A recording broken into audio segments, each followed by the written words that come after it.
In today's session, I'm going to discuss 55 very important multiple choice questions from the short story An Angel in Disguise written by T.S.Arthur. Let us quickly read the questions and also solve them. Question number 1. Which of the following had not done their miserable work? Indifference, intemperance, idleness, vice. These are the 4 options. Choose the most appropriate response. Read the question. Which of the following had not done their miserable work? The right answer is the first option, indifference. The very first line of the short story. Read it and you will get the answer.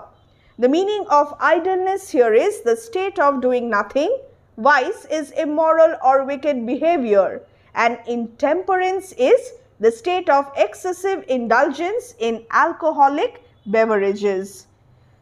Quickly moving on to the second question. Where had the dead mother fallen in a drunken fit? In the kitchen, upon the threshold of her own door, outside her house, in a room of her house.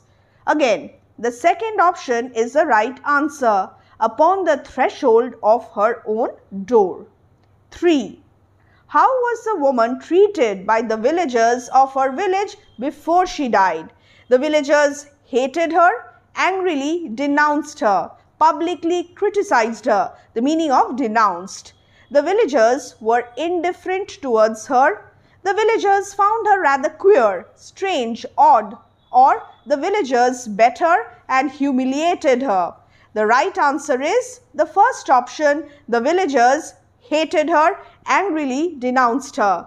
This woman had been despised, hated, scoffed at, and angrily denounced by nearly every man, woman, and child in the village. What took the place of anger after her death was passed from lip to lip in subdued tones. Mercy, regret, agony, or pity. Pity took the place of anger. Next, neighbors went to the old tumble-down hut in which she had secured little more than a place of shelter from summer heats and winter cold. What do these words signify? That she had well-wishers, that she was very poor, that she was a prominent figure in the village, or that the villagers were inquisitive, very curious to see what happened. The right answer is that she was very poor. It was her old tumble-down hut in which she had secured little more than a place of shelter from summer heats and winter cold. What took the place of denunciation after the woman's death? Sorrow, pride, impatience, or disappointment. Clearly mentioned in the story, sorrow. Sorrow took the place of denunciation. How many children did the dead woman have? 2, 3, 4, 5. The right answer is 3, John, Kate, and Maggie. Question 8. Which words best describe Maggie? Stout and able to earn her living with any farmer, hopelessly diseased, bright active girl, wretched, frightened. The right answer is option 2, hopelessly diseased, bedridden. What was the reason for Maggie's helplessness and frail health? The meaning of the word frail is weak. A fall from a window injuring her spine, premature death of her mother, had fallen upon the threshold of her door, or being abandoned by her family. The first option, a fall from a window injuring her spine. This was the reason for her helplessness and frail health. 10. How old was John? John was 12, 10, 11 or 3. Yes, John was 12 years of age. Next, what was the chief question after the death of the woman? What is to be done with the children? Where were John and Kate? Who wanted a bedridden child? What are you going to do with that child? The right answer is what is to be done with the children. That was the chief question. Now, question 12. Who decided to take John? Joe Thompson, Farmer Jones, Mrs. Elise, or Joe Thompson's wife? The right answer is Farmer Jones. 13. I must act from a sense of duty except to have trouble with the child. For she's an undisciplined thing, used to having her own way. Who is the speaker? Joe Thompson, Kate, Mrs. Elise, and Jones's wife. The right answer is Mrs. Elise. What did the mothers not do for Maggie? Brought cast-off garments, took her in, dressed her in clean clothes, or removed her dirty and ragged clothes. The second option, they did not take her in. 15. It's a cruel thing to leave her so. Who uttered these words and to whom? Joe Thompson to Mrs. Elise, Farmer Jones to his wife, John to Farmer Jones, or Joe Thompson to the blacksmith's wife. What is the right answer?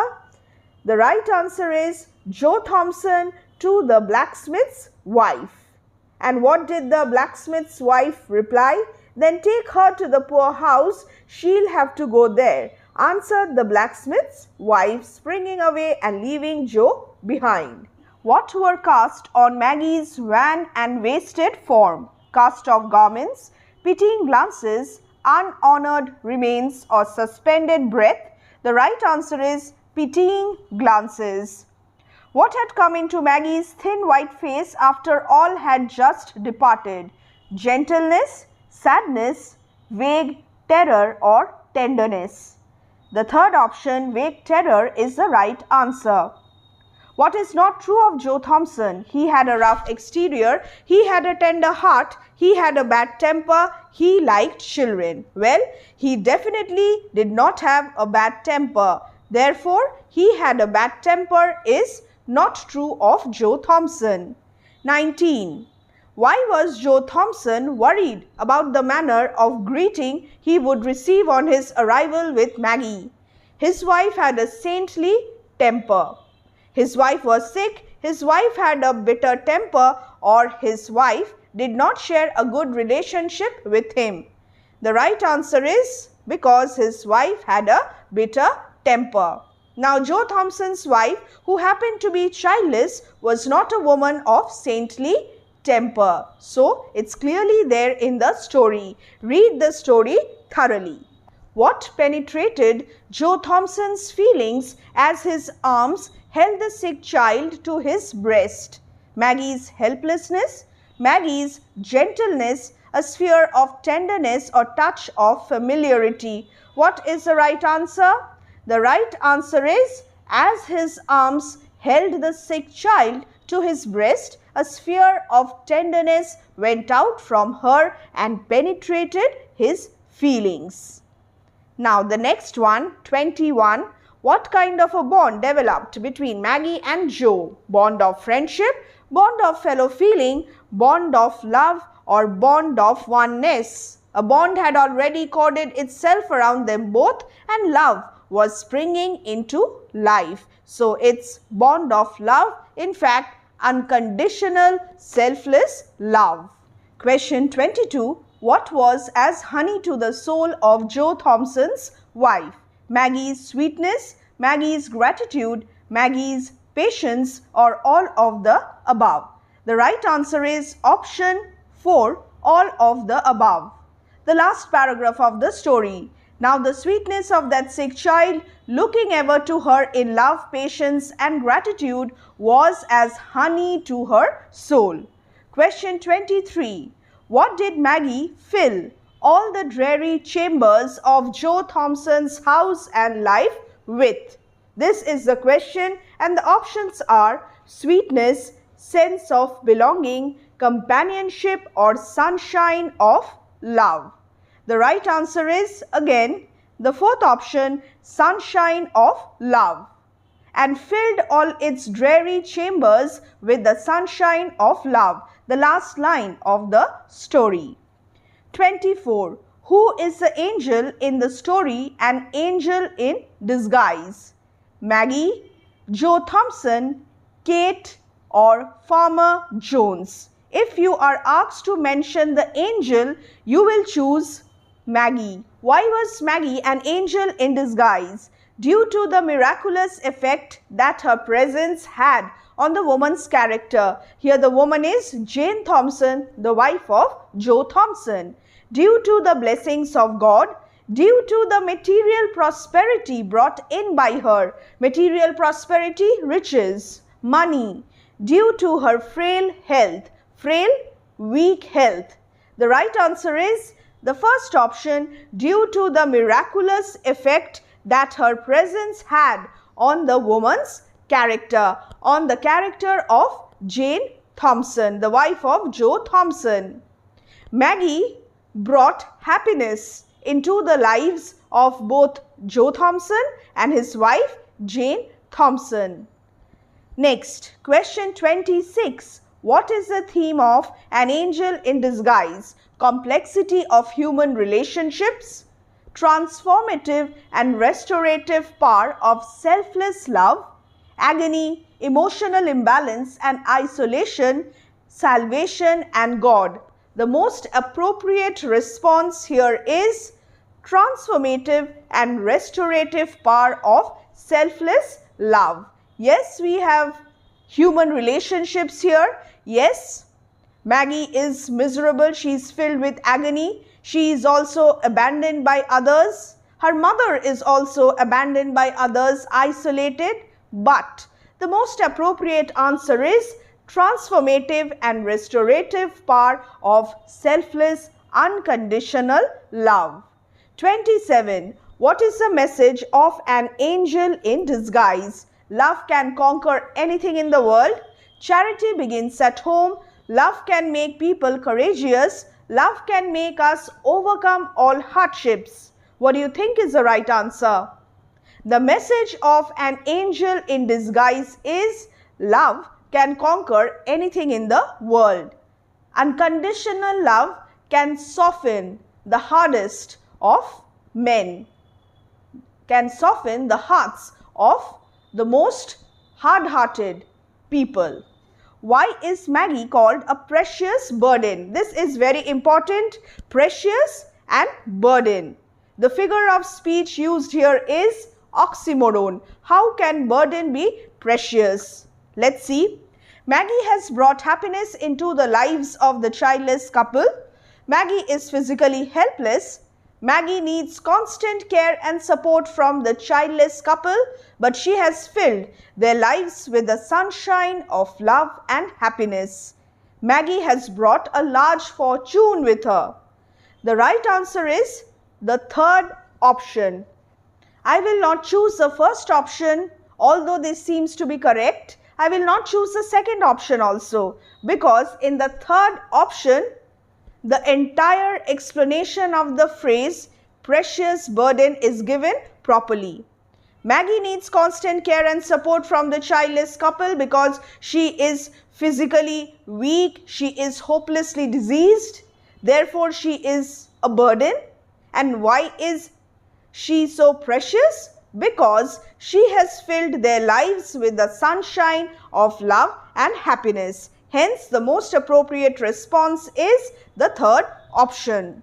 29 now. What kind of a person is Joe Thompson? Is he strict or compassionate or honest or hardworking? The right answer here is he is compassionate. We see him as a compassionate man. 30. What was Maggie suffering from? She was suffering from pneumonia. She was physically challenged since birth. 2 years before, a fall had injured her spine, or she was suffering from a contagious skin disease. The right answer is 2 years before, a fall had injured her spine, and hence she has been bedridden since then. The next one, 31. Why did Farmer Jones take John along with him? Because he was childless? Because he was a caring person? Because John was a stout 12-year-old boy who could work on his farm? Or he loved John very much? What is the right answer? The right answer is John was a stout 12-year-old boy who could work on his farm.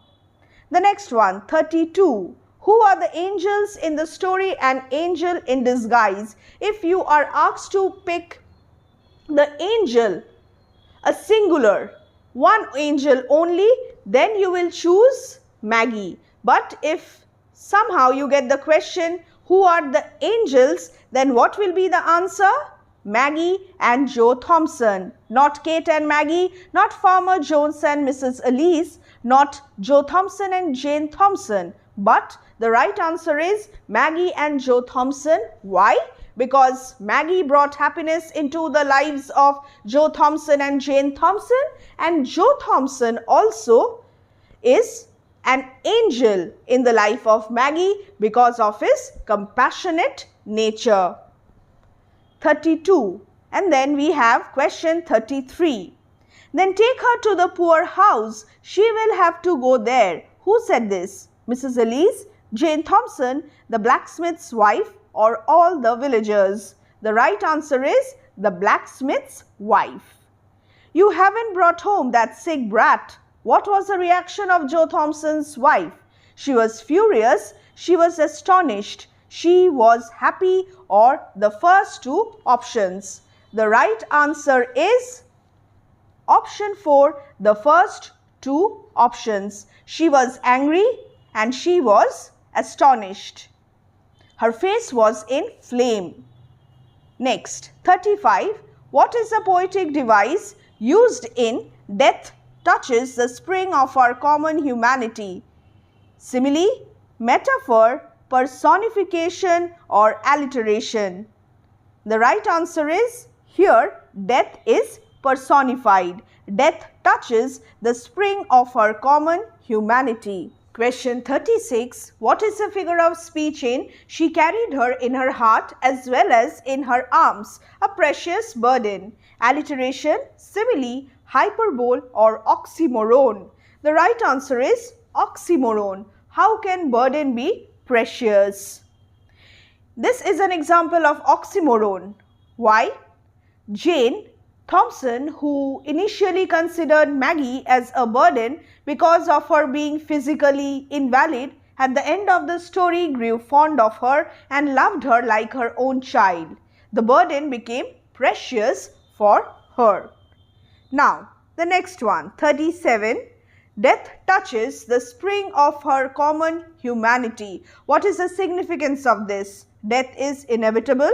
Death means eternal sleep. Death leads humanity to afterlife, or though hated, the woman's death brought out feelings of pity and sadness in the hearts of people.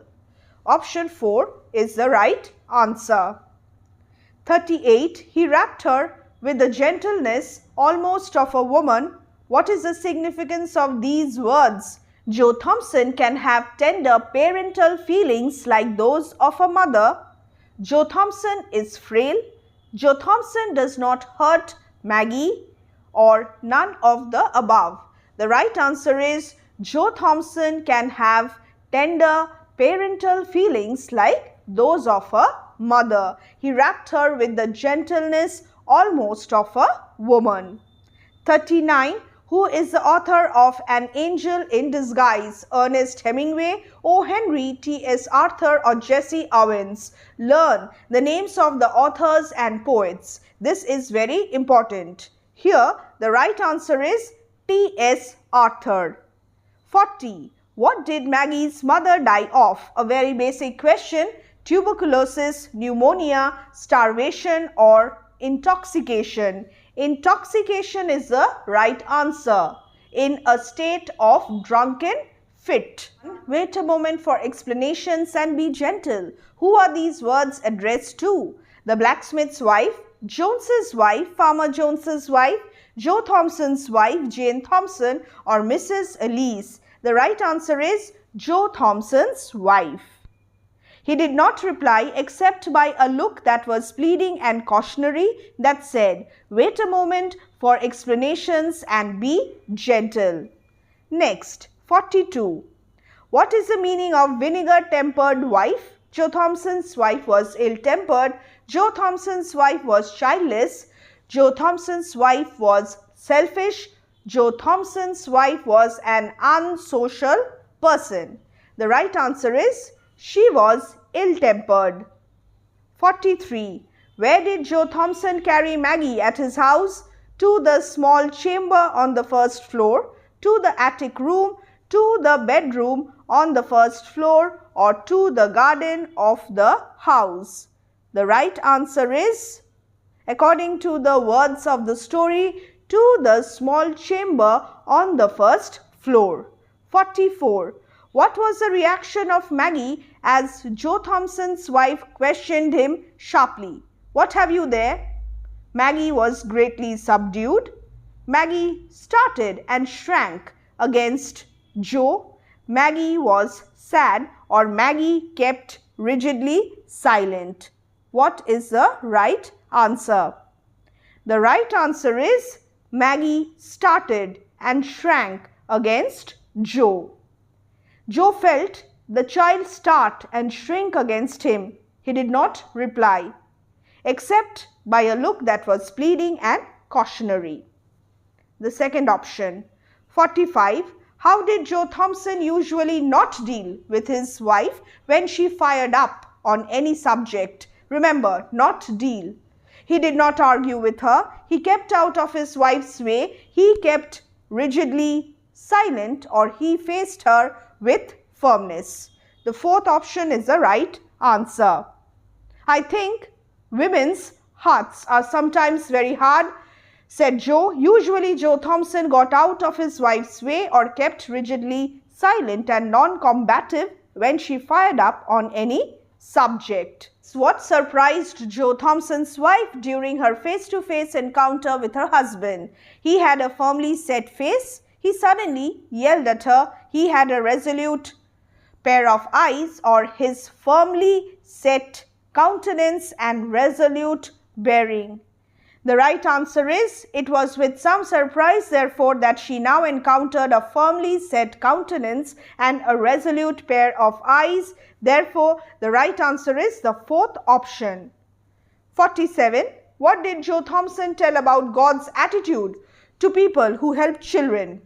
God rebuked people who received children. God showered monetary rewards on such people. God placed such people in paradise, or God blessed such people and rewarded them. The right answer is, God blessed such people as well as rewarded them. 48. What gave unwonted eloquence to Joe Thompson's lips? His patient nature, his selflessness, his soft heart, or his caring nature? The right answer is his soft heart. The softness of his heart gave unwonted eloquence to his lips. Next. What attracted Joe's attention on turning towards the house? Maggie's wan and wasted form, his snowy bed, a light shining through the little chamber windows, or Mrs. Thompson and Maggie talking? The right answer is a light shining through the little chamber windows. A light shining through the little chamber windows was the first object that attracted Joe Thompson's attention on turning towards the house. It was a good omen. 50. Which statement is not true of Maggie's interaction with Joe Thompson's wife? The interaction was not pleasant. The interaction was characterized by feelings of love and tenderness. The interaction was the starting point of a relationship based on selflessness, care and kindness, or the interaction was based on genuineness of emotions. The right answer is definitely the interaction was not pleasant. Yes, it was very, very pleasant. 51. Where did Joe Thompson not go immediately on returning from his shop? Little chamber, kitchen, terrace, or his house? The right answer is to the little chamber. Next. What characterized the voice of Joe Thompson's wife as she said that supper would be ready soon? Impatience, gasping for breath, no harshness of tone or manner, no feeling of pity. The right answer is there was no asperity. And what is the meaning of asperity? A-S-P-E-R-I-T-Y. No harshness of tone or manner. The third option is the right answer. It's there in the book. Next, 53. What kind of a face did Maggie have? Mature, attractive and having childish sweetness, beautiful, wrinkled and pale. Maggie had an attractive face having childish sweetness. 54. What was a part of the meal given to Maggie? A slice of bread softened with milk and butter, a cup of hot coffee, chocolate cake and milk, milk and fruits. The first option, a slice of bread softened with milk and butter, is the right answer. The last question, what was the cry, that is general opinion about Maggie? What did the people in general think about Maggie? What did they decide? She must be cleaned and fed. She must be abandoned, deserted as soon as possible.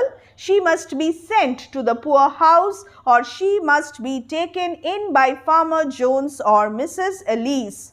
The right answer is she must be sent to the poor house. My dear students, here we come to the end of today's session.